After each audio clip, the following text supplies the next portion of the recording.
نواز شریف صاحب۔ بسم اللہ الرحمن الرحیم۔ جی راج صاحب بہت بہت شکریہ، اور یقیناً یہاں آج آپ کی موجودگی جو ہے وہ ہم سب کے لیے باعث خوشی ہے، باعث فخر ہے، اور میں اور میرے ساتھی سب آپ کو یہاں پر خوش آمدید کہتے ہیں، آپ کو ویلکم کہتے ہیں، اور خوشی محسوس کرتے ہیں کہ آپ ہمارے درمیان یہاں پر آج موجود ہیں۔ حسن اقبال صاحب، آپ کا بھی بہت شکریہ کہ آپ نے جو ابتدائی کلمات کہے ہیں اور بڑے صحیح مناسب الفاظ تھے آپ کا، بہت صحیح سوچ ہے۔ تو بہت افسوس ہے جو شہباز صاحب کے ساتھ کل سلوک کیا گیا ہے، اور میں یعنی کہ اس معاملے میں بہت دکھی ہوں، لیکن اس سے ہمارا جذبہ اور بھی زیادہ بلند ہوتا ہے کہ ہم اپنی جدوجہد کو اور تیز کریں، اس کو اور مستحکم کریں، اور اس کو اور مضبوط کریں۔ تو جو سلوک انہوں نے ہمارے باقی ساتھیوں کے ساتھ کیا ہے، جو آج میں یہاں پر اسکرین میں جن کو دیکھ بھی رہا ہوں، تو میں فردن تو اب سب کا نام نہیں لینا چاہوں گا، لیکن آپ کو بھی وہ نظر آ رہے ہیں چہرے، مجھے بھی آ رہے ہیں، اور جو اس وقت آن لائن ہے وہ لوگ علیحدہ ہیں جو یہاں موجود ہیں۔ میں ان کی بات بھی کر رہا ہوں، جو آن لائن اگر ان میں سے کوئی ہیں تو میں ان کی بھی بات کر رہا ہوں۔ تو جو سلوک ان کے ساتھ بھی اس حکومت نے کیا ہے وہ یقیناً بہت ہی دکھ اور افسوس کا باعث ہے، لیکن ہمیں اس پہ کوئی مایوسی نہیں ہے۔ جو سلوک ہم سب کے ساتھ جو کیا ہے، میں اپنی بات تو کرتا نہیں ہوں، میں جو ہمارے بچوں کے ساتھ جو سلوک کیا ہے مجھے اس کا بھی بڑا دکھ اور افسوس ہے۔ تو یہ پہلی بار یہ سارے مناظر یہ ہمیں دیکھنے میں آ رہے ہیں، اور شہباز صاحب نے جس اسٹیٹ فاسٹ ہونے کا ثبوت دیا ہے، جو جس طرح سے وہ الحمدللہ ایک ایسے مرد بن کے کھڑے رہے ہیں تمام مشکلوں کے آگے، اور انہوں نے سر نہیں جھکایا، اور نہ ہی انہوں نے اپنا جو ہے وہ ہمارے بیانیوں کو اپنا جو ہے نا وہ کمزور کیا، بلکہ اس کو اور مضبوط کرنے میں انہوں نے اپنا کردار ادا کیا ہے۔ تو میں یقیناً اپنے بھائی پہ بہت فخر کرتا ہوں، اور مجھے یقین ہے کہ انشاءاللہ یہ ظلم کی رات بہت جلد ختم ہوگی، اور انشاءاللہ اچھا وقت پھر واپس آئے گا، ہم سب کے لیے آئے گا انشاءاللہ۔ بالکل اس میں مجھے کوئی شک نہیں ہے۔ میں بلکہ چاہتا تھا کہ میں بلکہ آغاز ہی اس بات سے کروں، کیونکہ ہم اپنا جو ہے وہ ایک ہمارا ایک ایسا مشن ہے جس کی طرف ہم آگے بڑھ رہے ہیں۔ تو اس مشن کی کامیابی جو ہے نا وہ پہلے سٹیپ پہ ہمیں اپنے ساتھ جو ہے نا وہ کلیئر ہونا پڑے گا، اور ہمیں اپنے اندر اپنے دل کے ساتھ اپنے ضمیر کے ساتھ یہ گفتگو کرنی پڑے گی کہ واقعتاً ہم حق اور سچ پر ہیں۔ یہ ہمیں اپنے آپ سے پہلے پوچھنا چاہیے، نہ آپ مجھ پہ جو ہے نا وہ زبردستی اپنا مجھے کنٹرول کرنے پہ آپ قدرت رکھتے ہیں، نہ میں قادر ہوں کہ میں آپ کے دلوں اور دماغوں پہ میں کوئی کنٹرول کروں۔ تو اس لیے میرا خیال ہے کہ ہمیں اپنے آپ سے پہلے یہ پوچھنا چاہیے کہ کیا ہم حق اور سچ پر ہیں؟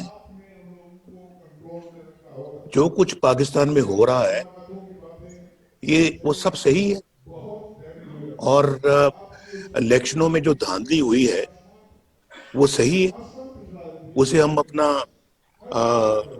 قبول کر لیں۔ آر ٹی ایس بند ہوا تھا تو تقدیر کا فیصلہ سمجھ کے اسے قبول کر لیں۔ دھاندلی کی باقاعدہ نشستیں ہماری آنکھوں کے سامنے ہیں، جو دھاندلی ہوئی ہے کیا اس کو ہم قبول کر لیں اور مان لیں کہ جناب ٹھیک ہے، اگر ایسا ہوا ہے تو چلیں جی پھر آگے بڑھتے ہیں، ان چیزوں کا کیا حساب لینا ہے۔ آج آپ کسی کا حق چھین کر کسی اور کو دے دیتے ہیں اور کسی کے حق سے اس کو محروم کر کے کسی اور کی جھولی بھر دیتے ہیں، تو کیا پھر ہم ان سب چیزوں کو تسلیم کر لیں، قبول کر لیں، اپنے ضمیر کو مار دیں اور کہیں کہ جی ٹھیک ہے آگے بڑھتے ہیں جناب؟ ایسا تو ہوتا رہتا ہے، 70 سالوں میں تو ایسا ہوتا رہا ہے، لیکن کیا آئندہ بھی پھر ایسا ہونا چاہیے؟ میں یہ سمجھتا ہوں کہ اس کا فیصلہ ہمیں بالکل اب دو ٹوک طریقے سے کرنا چاہیے۔ اور میں یہ سمجھتا ہوں کہ آج جو عدالتوں پر جو اس وقت دباؤ ہے اور دباؤ ڈال کر مرضی کے فیصلے لیے جاتے ہیں، تو کیا یہ سب صحیح ہے؟ اور آپ اس کے وٹنس ہیں، وٹنس ہیں آپ سب۔ ہمیں پتہ لگتا رہتا ہے کہ کہاں کس اپنا عدالت میں کس اپنا جج نے کیا فیصلہ کرنا ہے۔ انفارچونیٹ، یہ اس سے بڑی بدقسمتی اور کیا ہو سکتی ہے کہ عدالتوں کو دباؤ میں لایا جائے اور ان سے من مانے فیصلے لیے جائیں۔ ان کو دیوار سے لگا دیا گیا ہے، یہ صحیح ہے؟ پارلیمنٹ کو ایک کٹ پتلی اور ربر سٹیمپ پارلیمنٹ بنا دیا گیا ہے، اس کو مان لیں۔ اور آپ میں سے لوگ مجھے بتاتے ہیں، میں تو پارلیمنٹ کا ممبر، اور مجھے نہیں معلوم کہ میں کیوں نہیں ہوں آج ممبر نہیں ہوں۔ آج تک ایسا کوئی موقع نہیں آیا کہ میں پارلیمنٹ، الحمدللہ کہ میں پارلیمنٹ کا ممبر نہ رہا ہوں۔ اللہ کے فضل و کرم سے ہمیشہ اللہ نے کامیابی دی ہے، اور کوئی آسان ہے کہ میں اپنا، اللہ نے مجھے ہمیشہ یہ اعزاز بخشا ہے۔ آج پہلی مرتبہ میں پارلیمنٹ کا ممبر نہیں ہوں، یا میں اس وقت ممبر نہیں تھا جب ہم مشرف کے زمانے میں جو ہے وہ ایگزائل پہ چلے گئے، تو اس وقت بھی نہیں تھا اور آج بھی نہیں ہوں، کیونکہ میں ڈسکوالیفائی ہو گیا اور نکل گیا وزارت عظمیٰ سے کہ میں نے اپنے بیٹے سے تنخواہ نہیں لی۔ اور یہ ہے ہماری عدالتوں کا کہ بیٹے سے تنخواہ نہیں لی، چلیں چھٹی کریں، جائیں، وزارت عظمیٰ سے بھی فارغ۔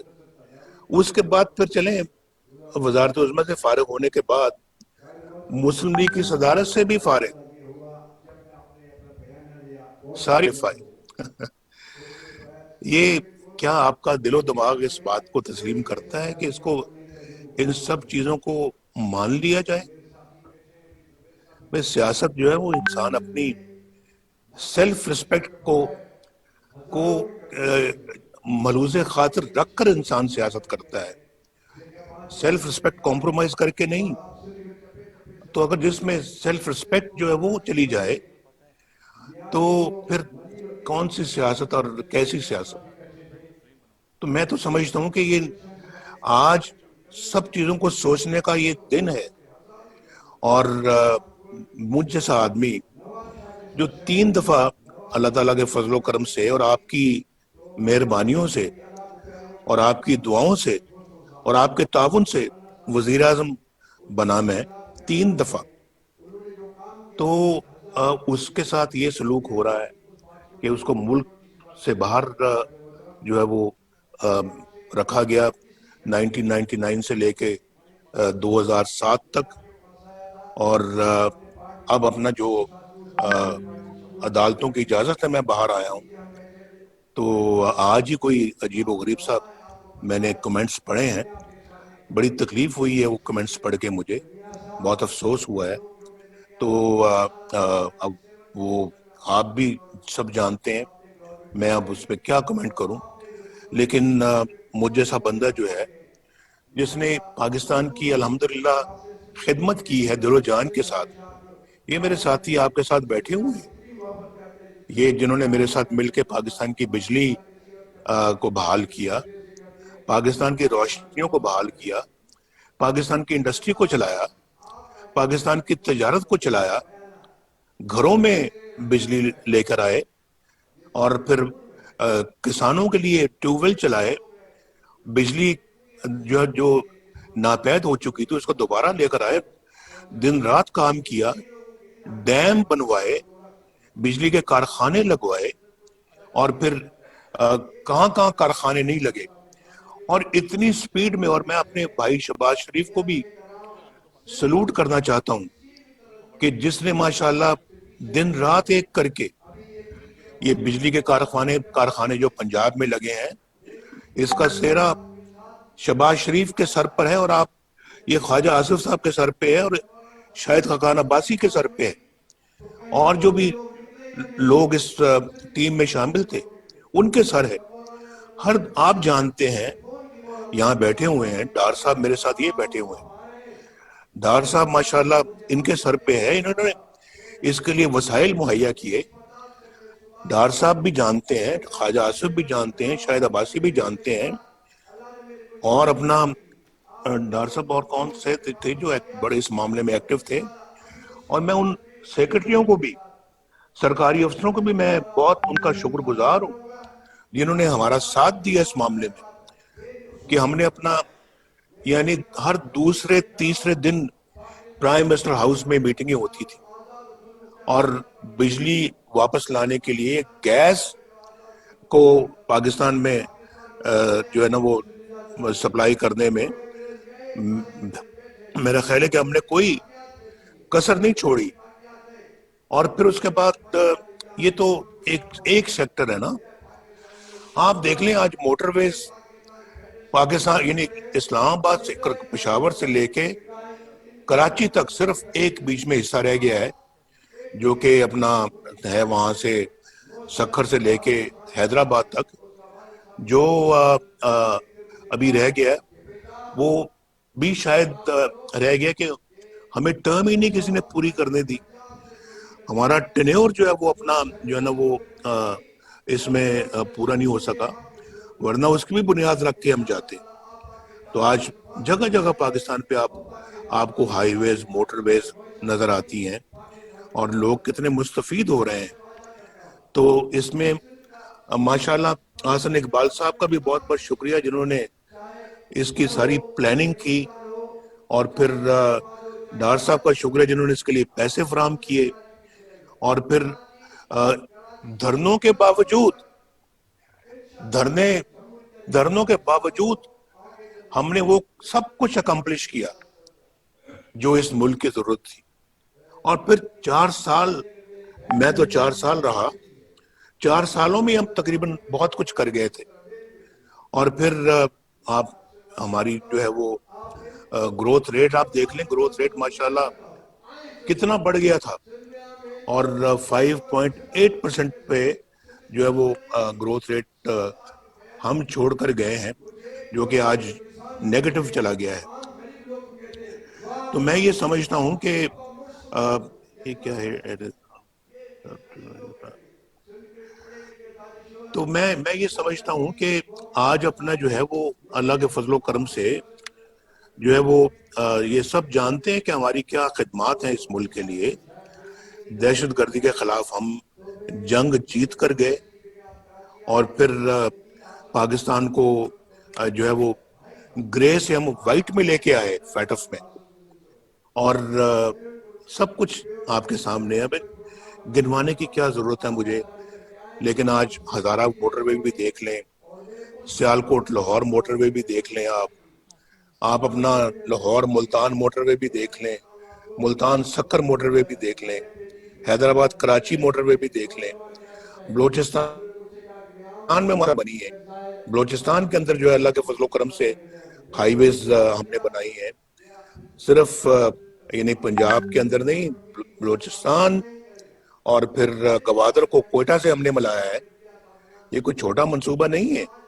اور بہت ساری سڑکیں بنائی ہیں. اور اب یہ دیکھیں، یہ جو ڈیرہ اسماعیل خان سے یعنی اسلام آباد سے ڈیرہ اسماعیل خان، ڈیرہ اسماعیل خان سے یہ کوئٹہ، یہ انڈر کنسٹرکشن ہے، اس کا کافی حصہ سنا بن بھی چکا ہے. اور پھر اپنا جو ہے وہ سندھ کے اندر سے یہ موٹر وے ساری گزر رہی ہیں. ہمارے تو بڑے بڑے منصوبے تھے جو زیر تکمیل تھے اور بہت سارے آج شاید مکمل ہو چکے ہوتے, باقی بھی جو رہ گئے ہیں. تو میں کہنا یہ چاہتا ہوں کہ ہمارے زمانے میں آدمی بھی سکھ کی زندگی گزار رہے تھے, پاکستانی سکھ کی زندگی گزار رہے تھے, لوگوں کو روزگار مل رہا تھا, لوگوں کو اپنا جو ہے وہ ان کو چیزیں جو ہے روزمرہ کی وہ دستیاب تھیں, یعنی کہ کوئی مہنگائی نہیں تھی, مہنگائی کا کوئی ایشو نہیں تھا پاکستان میں. تو آج تو ان کا جینا دوبر ہو گیا ہے. تو یہ جو جدوجہد آپ جو کرنے کا جو ارادہ رکھتے ہیں, وہ جو سب سے زیادہ اس کی جو ضرورت ہے وہ صرف اور صرف ان 21 کروڑ عوام کے لیے ہے, یہ عوام کے لیے ہے جو جن کے دکھوں میں اور مشکلات میں آج بے پناہ اضافہ ہو چکا ہے. مجھے کوئی کہہ رہا تھا کہ جناب آج تو پاکستان کے اندر, یہ مجھے بہت ایک سمجھدار بندے نے یہ بات کہی ہے کہ آج کے زمانے میں جتنی کوئی لوگ کمائی کر رہے ہیں اس کمائی سے وہ نہ اس اپنے اخراجات کو پورا نہیں کر سکتے, اخراجات کے ساتھ ساتھ نہ اپنے بچوں کو پڑھا سکتے ہیں, نہ وہ بجلی کا بل دے سکتے ہیں جو بم بن کے ان پہ گر رہا ہے, نہ وہ گیس کا بل دے سکتے ہیں, نہ وہ دوائیوں کا خرچہ اٹھا سکتے ہیں. آج دوائیوں کی قیمتیں آسمان سے باتیں کر رہی ہیں. صرف لائف سے سیونگ دوائی جو ہے وہ بھی عوام کی پہنچ اور عوام کی رسائی سے باہر ہے.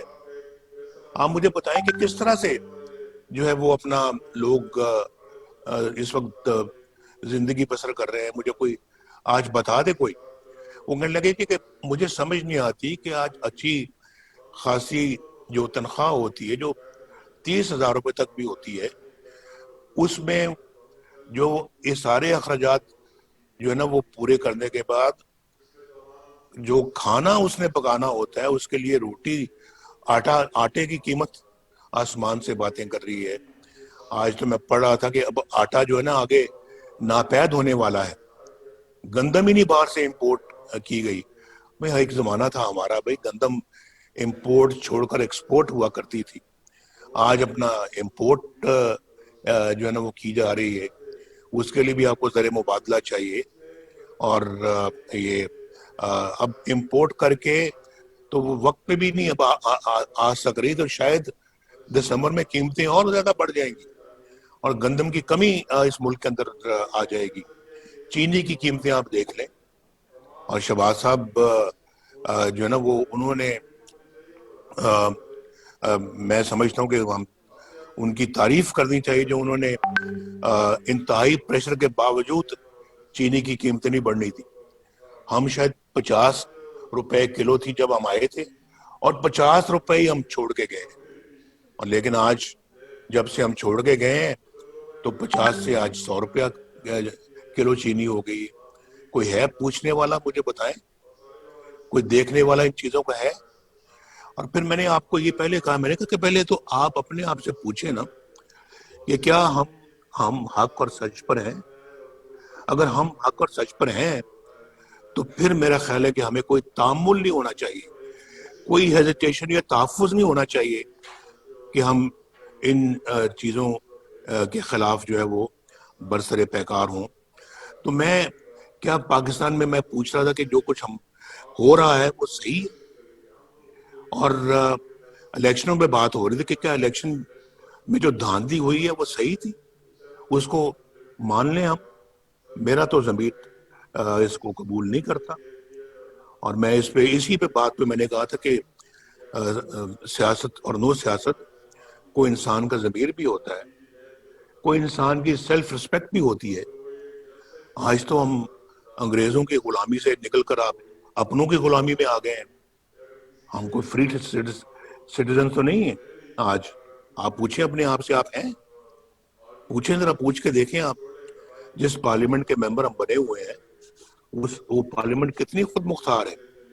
مجھے لوگوں سے پتہ لگتا رہتا ہے کہ وہاں اس پارلیمنٹ کو کوئی اور چلا رہا ہے, وہاں پھر جو ہے نا وہ دوسرے لوگ ہیں جو آ کے یہ ڈائریکشنز دیتے ہیں کہ جناب آج ایجنڈا یہ ہوگا اور آج اس بل پہ یہ ووٹنگ ہوگی اور فلاں کل یہ ہوگا، کمیٹی فلاں بل کو منظور کرے، فلاں بل کو دیکھے. تو یہ میں سب جو ہے نا یہ میں سمجھتا ہوں کہ یہ بہت جو ہے نا وہ ہے سوچنے والی باتیں یہ کہ ہم نے تو یہ ہماری تو اسمبلی بھی اب معاف کیجیے گا کمپرومائزڈ. تو اس میں انفارچونیٹلی جو ہے وہ ہماری عدالتوں کا آپ نے دیکھ لیا حال. جو محمد بشیر صاحب کی جو کورٹ تھی وہ کردل صاحب وہاں سے نکل رہے ہیں اور وہ اس شاباش اس جرنلسٹ کی جس نے اپنا ان سے پوچھ لیا کہ جناب آپ یہاں کیا کرنے آئے تھے اور آپ یہاں پر کس کو ملے ہیں اور ہمیں بھی اجازت دے دیں کہ ہم بھی جج صاحب کو مل سکیں. اور وہ کتاب سے وہ منہ چھپا رہا ہے اپنا. کیا ضرورت تھی چھپانے کی اگر دل میں چور نہیں تھا؟ دل میں چور تھا تو منہ چھپایا نا. بات کرنے کی، جواب دینے کی ہمت نہیں تھی کیونکہ سوال صحیح پوچھے جا رہے تھے. تو اس طرح سے جو کیا یہ پھر صحیح ہے؟ اور پھر جو ہے وہ میں کیا یاد کراؤں اب جو یہ ملک ارشد صاحب لے کے گئے ہیں، جو کہہ گئے ہیں، ایڈمٹ کر گئے ہیں کہ میں نے انڈر پریشر جو ہے نا یہ فیصلہ سنایا ہے. اور وہ فیصلہ تو اپنی جگہ پہ ابھی اس جج کو تو فارغ کر دیا ہے، وہ ڈسمس ہو گیا ہے، فیصلہ برقرار ہے، الٹی گنگا بہ رہی. اور اسی فیصلے پہ میری بیل کا مسئلہ اٹکا ہوا ہے، اندازہ کیجئے آپ. اور میری بیل بھی اسی یعنی کہ جو جج ڈسمس ہو گیا ہے، جس کے بارے میں سینئر جوڈیشری نے یہ کہا تھا کہ ہمارے سر شرم سے جھک گئے ہیں اس بندے کا جو کردار ہے. تو اسی بندے کا فیصلہ قائم ہے، لیکن وہ بندہ جا چکا ہے کیونکہ اس کو سزا ہو گئی ہے اور فیصلہ ہمارے سر پہ ابھی تک لٹک رہا ہے. تو میں آپ سے یہ کہنا چاہتا ہوں کہ یہ عوام کو مہنگائی سے جو کچل دیا ہے، کیا یہ صحیح ہے؟ اور اس کے بعد یہ میں اس معاملے میں بالکل جو ہے وہ یہ رائے رکھتا ہوں کہ سابقہ جو آپ کی اپنا جو ڈی جی آئی سے ہی تھے ظہیر الاسلام صاحب، انہوں نے کیا کیا آپ کو تو معلوم ہی اچھی طرح سے کہ انہوں نے جناب کہا کہ جی نواز شریف صاحب آپ استعفیٰ دے دیں، پیغام بھیجا اور آپ گھر چلے جائیں. اور یہ دھرنوں کے دوران کی بات ہے، دھرنوں کی اس پیریڈ کی بات ہے کہ جی I should step down and go home. تو یہ مجھے بتائیں یہ صحیح ہے؟ مجھے آ کے یہ پیغام ملتا ہے in the middle of the night. تو اور ساتھ میں یہ بھی کہ جی اگر آپ نہیں کریں گے تو پھر نتائج بھگتنے پڑیں گے، ماشاءاللہ بھی لگ جائے گا. تو میں نے کہا کہ اچھا بھی جو ہونا ہے وہ ہو جائے، آپ نے جو کرنا ہے وہ کر لیں، لیکن میں اس طرح سے سٹیپ ڈاؤن کرنے والا نہیں ہوں، میں استعفیٰ نہیں دوں گا. تو مجھے آپ بتائیے، ذرا سوچے کہ پھر یہ سب صحیح. اور پھر اس معاملے میں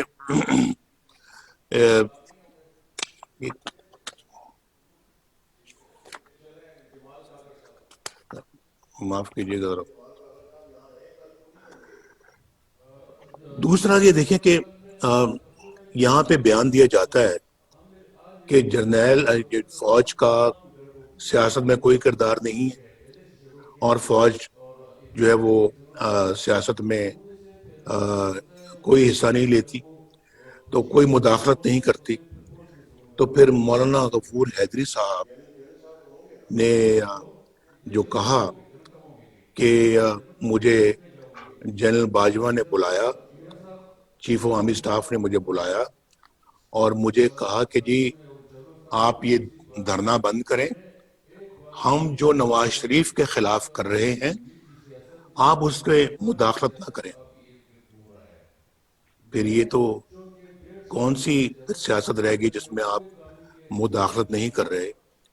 اور آپ کیوں نواز شریف کے خلاف کوئی ایکشن لے رہے ہیں یا کوئی کاروائی کر رہے ہیں؟ ذرا مجھے پتہ لگنا چاہیے اس بات کا۔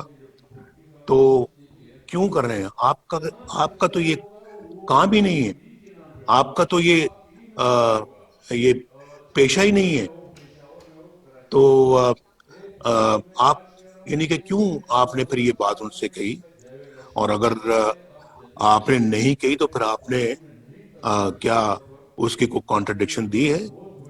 آپ نے بتایا کہ آپ نے نہیں کہی، تو یہ پتہ لگنا چاہیے نا کہ دوسری طرف آپ کہتے ہیں جی کہ ہم سیاست میں مداخلت نہیں کرتے، اور پھر آپ دوسری سیاست میں کیا ابھی میں ججز کی بات کر رہا تھا، یہ جسٹس صدیقی صاحب نے، شوکت صدیقی صاحب نے، انہوں نے جناب جو بھری محفل میں کہا ہے اور بار کے فنکشن میں کہا ہے کہ، اور حلف لے کے کہا ہے کہ میرے پاس D G I S I آئے تھے اور D G I S I نے مجھے آ کے کہا کہ نواز شریف اور ان کی بیٹی مریم نواز شریف کو آپ رہا نہیں کریں گے، کیونکہ اگر آپ نے ایسا کر دیا تو ہماری تو پھر 2 سال کی محنت ضائع ہو جائے گی۔ یہ لکھا ہوا ہے انہوں نے اپنی پٹیشن میں، جو سپریم کورٹ میں انہوں نے بھیجی ہے، میں نے اپنی آنکھوں سے پڑھی، اور یہ میں نے اپنی آنکھوں سے کورٹ لکھپت جیل کے اندر اس کو اچھی طرح سے پڑھا تھا، ریکارڈ کر لیا تھا، لیکن بات آج تک نہیں ہوئی۔ بات کرنے کا موقع اب مل رہا ہے، تو ہم نے بھی بڑا صبر کیا ہے، ہم نے بہت جو ہے نا وہ یہ وقت صبر شکر کے ساتھ گزارا ہے، لیکن پھر بات کرنے کا ایک وقت آتا ہے بھائی، اور پھر جو ہے نا وہ ایک وقت آتا ہے جب ایک ٹرننگ پوائنٹ آتا ہے، پھر تو وہ ٹرننگ پوائنٹ اب آیا ہے، تو اب میں سمجھتا ہوں کہ یہ ناقابل قبول چیزیں ہیں۔ آپ مجھے بتائیں کون سی 2 سال کی محنت ہے جو آپ نے کی تھی نواز شریف کے خلاف، جو آپ نے کہا کہ ہماری 2 سال کی محنت ضائع ہو جائے گی اگر نواز شریف کو اور مریم کو چھوڑ دیا۔ الیکشن سے پہلے مجھے بھی اندر کر دیا، مریم کو بھی اندر کر دیا، الیکشن میں دھاندلی کر دی۔ یہ سب کچھ کون کر رہا تھا؟ ابھی تو شاید خزان عباسی صاحب کی گورنمنٹ ختم ہوئی تھی، کیئر ٹیکر گورنمنٹ تھی، کیئر ٹیکر گورنمنٹ کر رہی تھی یا کیئر ٹیکر گورنمنٹ کے پیچھے کوئی اور کر رہا تھا؟ میں پہلے بھی کہہ چکا ہوں کہ میں نے کہا یہ ان سب چیزوں کا ایک دن حساب دینا پڑے گا، اور وہ دن آئے گا، وہ زیادہ دور بھی نہیں ہے، دینا پڑے گا حساب۔ اور ہم اپنا جو ہے وہ ایک غلام بن کے جو ہے نا اپنے ملک میں اب نہیں رہ سکتے، اور میں غلام بن کے رہنے کا میں قائل نہیں ہوں۔ انشاءاللہ رہوں گا ایک پاکستانی بن کے، قابل فخر پاکستانی بن کے، انشاءاللہ میں اس طرح سے زندگی گزاروں گا۔ غلامی مجھے قبول نہیں ہے، اور آپ دیکھیں گے انشاءاللہ۔ تو اگر یہ سب کچھ صحیح ہے، ہمیں جو ہے نا وہ آرام سے چپ کر کے اپنے گھروں میں بیٹھنا چاہیے۔ ہمیں پھر پاکستان کے عوام کی خدمت تو دور کی بات ہے، اس کا نام لینا بھی چھوڑ دینا چاہیے۔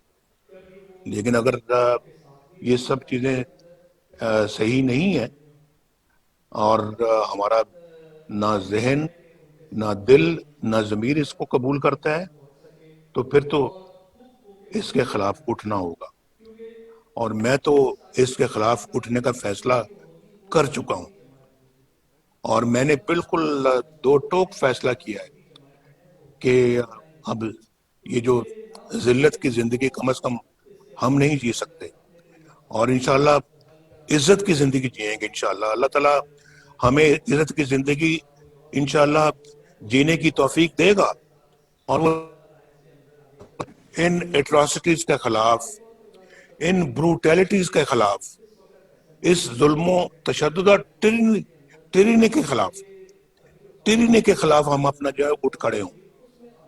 اور یہ میرا خیال ہے کہ اگر ہم اٹھ کھڑے ہوں گے، اس ملک کی تقدیر بدل جائے گی، اس قوم کی تقدیر بدل جائے گی.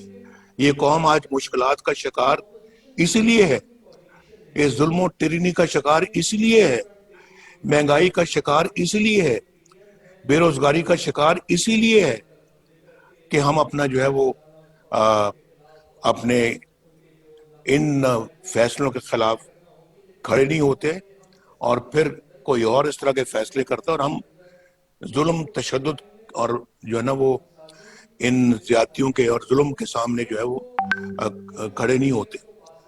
تو اگر آج اس قوم نے کھڑے ہونے کا فیصلہ کر لیا تو آپ یہ کہیں نوٹ کر لیں میری بات کہ انشاءاللہ تعالی تبدیلی سالوں میں نہیں، چند مہینوں میں اور چند ہفتوں میں انشاءاللہ اس ملک کے اندر آئے گی، اور ضرور آئے گی.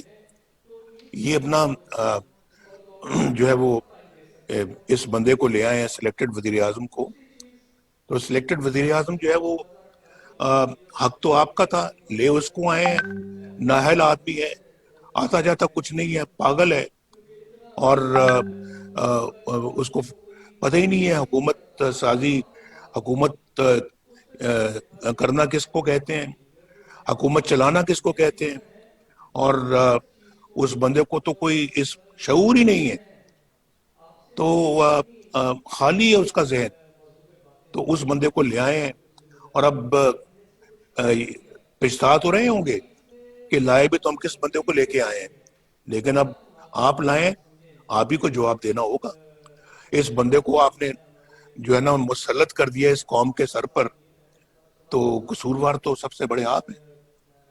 تو یہ بندہ تو قصوروار ہے ہی ہے، لیکن اس سے بڑے قصوروار آپ ہیں، اور آپ کو یہ جواب دینا ہوگا، اور ہم جواب لیں گے، ہم ضرور لیں گے جواب.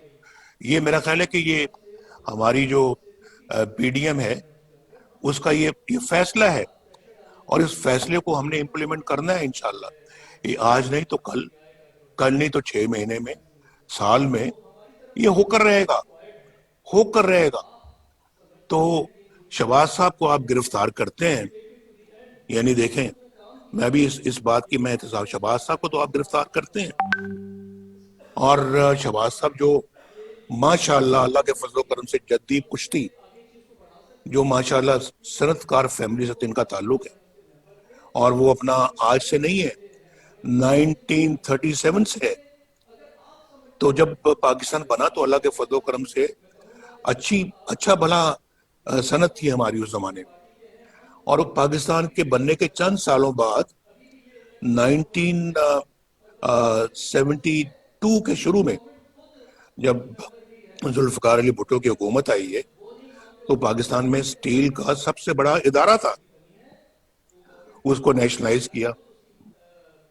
شہباز صاحب جو کہ ایک انڈسٹریل بیک گراؤنڈ سے ہیں، اور ماشاءاللہ اس زمانے میں اللہ کے فضل و کرم سے ہمارا جو کاروبار تھا 1972 میں اربوں روپے کا کاروبار تھا، اربوں کا.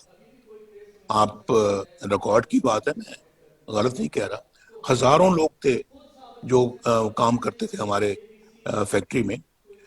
تو اس کو تو آپ نے پکڑ لیا کہ آپ کے ذرائع جو ہیں وہ میچ نہیں کرتے، آپ کے جو ہیں وہ اس سے آپ کے اخراجات سورسز سے میچ نہیں کرتے.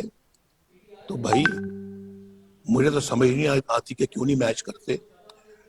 تو آپ نے عاصم سلیم باجوہ، جنرل عاصم سلیم باجوہ، اس کو تو آپ نے پکڑا ہی نہیں. پکڑا آپ نے شہباز شریف کو لیا ہے. پکڑنا تو اس کو چاہیے تھا آپ کو، جس نے پچھلے 15-20 سالوں میں پتہ نہیں کہاں سے ریسورسز، کروڑوں روپے، اربوں روپے کے اثاثے بنا لیے ہیں آپ، اور وہ بھی ملک سے باہر بنائے ہیں آپ نے اثاثے. پکڑے گئے ہیں، اور اس پہ تو یہ وزیر اعظم جو سو کالڈ وزیر اعظم ہے، اس کا استعفیٰ بھی ایکسیپٹ کرنے کے لیے تیار نہیں ہے، اور اس کو کلین چٹ دے دیے، سرٹیفکیٹ دے دیا ہے، جیسے کہ انہوں نے عمران خان صاحب نے جو ہے وہ جو ثاقب نثار صاحب سے کلین چٹ حاصل کی تھی، اس کو بھی کلین چٹ دے دی. میں بنی گالا کی بات کروں، اور اس کو انہوں نے عاصم سلیم باجوہ کو کلین چٹ دی ہے کہ آپ جی بہت محترم ہیں، آپ تو بالکل صحیح ہیں، دیانتدار ہیں، بہت اچھے ہیں، لیں بیٹھیں آپ نہیں باہر جا سکتے، آپ نہیں چھوڑ سکتے. اور شہباز صاحب کو پکڑ کے اندر کر دیا ہے. تو بھائی ان چیزوں کو ہم دیکھ رہے ہیں، روز روز دیکھ رہے ہیں. اور پھر ہم اپنا جو ہے اس کے باوجود جو ہے وہ جدوجہد نہیں کریں گے اس ساری ناانصافی کو، بے انصافیوں کو بدلنے میں، اس سارے زیادتی اور ظلم کو ختم کرنے میں، اس سارے جو ہے وہ ایسے نظام کو جو کہ اپنا ریموٹ کنٹرول کے ذریعے سے چلایا جا رہا ہو، اور جو کسی کی حق تلفی کر کے کسی اور کو بٹھایا گیا ہو، تو میں یہ سمجھتا ہوں کہ اس کے خلاف تو کھڑا ہونا، تو ہمیں تو ہمارا قرآن بھی یہی ہدایت کرتا ہے. اور پھر کہتا ہے کہ ایک دفعہ جب آپ باطل کے خلاف کھڑے ہو تو پھر پیچھا نہیں دکھانا، پھر پیچھا نہیں دکھانا. تو ہم انشاءاللہ پھر اب پیچھا نہیں دکھائیں گے. میں بالکل جو ہے وہ سمجھتا ہوں، لیکن کہ بعض حضرات شاید بہت وزن نہیں اٹھا سکتے، لیکن میرا یہ خیال ہے کہ اگر دل ذرا بڑا کر کے تھوڑا وقت اگر مشکل اگر آتی بھی ہے اس کو برداشت کر کے، تو اگر اپنا کردار اگر ادا کریں گے تو انشاءاللہ اس قوم کی تقدیر دنوں میں بدل جائے گی، ان سب مصیبتوں سے نجات مل جائے گی. اور یہ جو غلامی ہماری جو چل رہی ہے، یہ غلامی کا دور ختم ہو جائے گا، یہ غلامی ختم ہو جائے گی.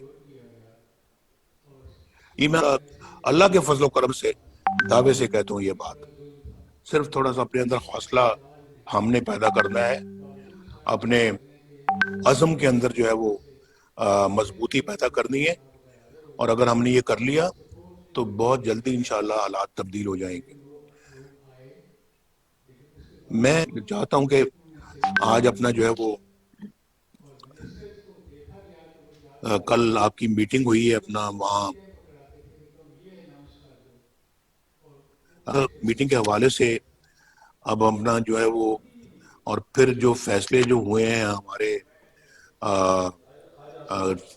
اے پی سی کے اندر، ان فیصلوں کو جو ہے وہ اب ہمیں عملی جامہ پہنانا چاہیے، اور ان فیصلوں کو امپلیمنٹ کرنا چاہیے ان لیٹر اینڈ اسپرٹ. اور ہمیں ہمارا اتحاد جو ہے اس میں اگر کچھ اگر ابھی اپنا کچھ اگر ایسی کوئی ہے اپنا جو کہ جن کو تھوڑا سا حوصلہ دینے کی ضرورت ہے، وہ ضرور دینا چاہیے. لیکن میرا مطلب کہ جو اس وقت پورے حوصلے اور اسپرٹ میں ہیں، ان کو انشاءاللہ آگے بڑھنا چاہیے. اور میں سمجھتا ہوں کہ اس کے لیے ہماری اپنی پارٹی کو بھی اپنا کردار خود بھی ادا کرنا چاہیے. ایک تو پی ڈی ایم کے پلیٹ فارم سے بھرپور کردار، ایک اپنے پلیٹ فارم سے بھرپور کردار. اور ماشاءاللہ ہم بھی اللہ تعالیٰ کے فضل و کرم سے اس قابل ہے کہ اپنا خود بھی کردار ادا کر سکتے ہیں، جو کہ انشاءاللہ جھولی پی ڈی ایم کی جھولی میں جائے گا. تو ایک تو یہ بات ہے، اس کے لیے ایک باقاعدہ میرا خیال ہے کہ اب ہمیں آج بیٹھ کر تو زیادہ سے زیادہ کل تک اپنا پروگرام جو ہے وہ ترتیب دے دینا چاہیے. یا اگر کوئی پروگرام آپ کے پاس اس وقت بن چکا ہوا تو آپ برائے کرم مجھے آگاہ کریں. اور کل آپ کی جو میٹنگ ہوئی اس میں جو فیصلے ہوئے ہیں وہ سب آپ کے سامنے لے کر آئیں.